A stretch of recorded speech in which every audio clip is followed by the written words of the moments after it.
Germany descended into political crisis today as Chancellor Angela Merkel called for new elections after talks to form a coalition government collapsed. John Yang has more. Thanks, Judy. Chancellor Merkel's 12 years in office have cemented Germany as Europe's backbone of stability. But her political future is now in jeopardy. She was weakened in national elections 2 months ago by a new and strong challenge from the far right. Overhanging it all, Merkel's open-door immigration policy of the last 2 years. For what all this means for Germany, for Europe, and for the United States, we turn now to Ian Bremmer, the founder and president of the Eurasia Group.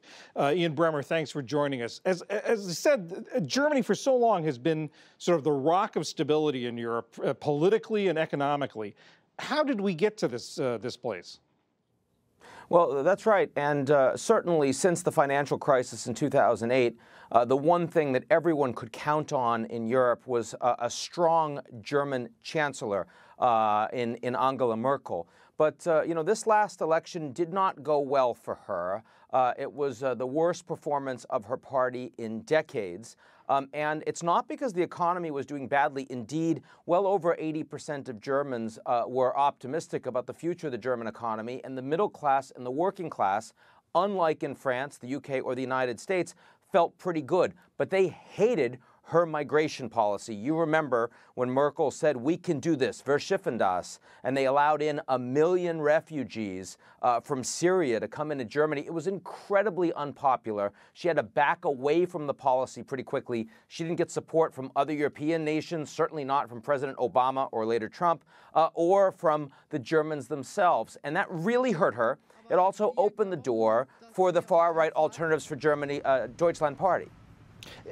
What does this say about her? How does this play into the story, the narrative of these far-right parties across Europe gaining strength and hurting the established parties?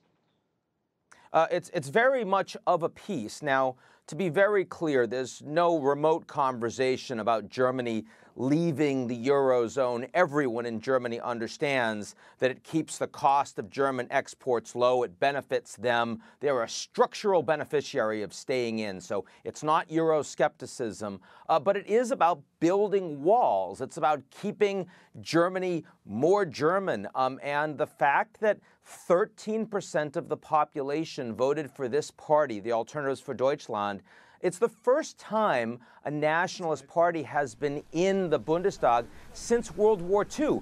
You only needed 5% to get in. They got 13%. That's extraordinary. And it really points to former East Germany, which feels kind of like Rust Belt or Appalachia, but in Germany.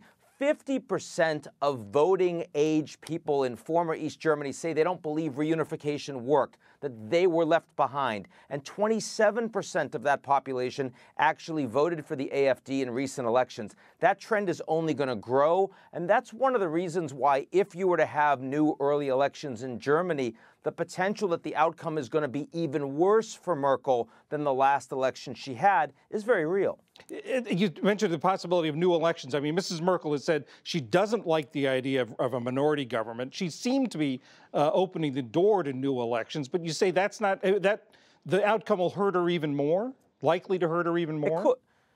It could easily. I mean, there's no good outcome here for Merkel. This clearly weakens her significantly. It means that the ability of the Germans to act as a real partner for Emmanuel Macron in France to try to strengthen European institutions is really off the table right now. Now, it's really up to the German president to decide how he wants to respond right now. Does he want to put Merkel forward or someone else as chancellor and have a vote in parliament, and then after that process, you can have early elections, or force Angela Merkel to try to work harder to put a coalition together. But, I think even if they try to put together another grand coalition, it's very unlikely that would cohere into a government. So whether it's sooner or later, I think we're likely heading for another round of elections. And as you just suggested, the outcome is not going to return a strong Germany. I do believe Merkel is ultimately likely to still get another term out of this,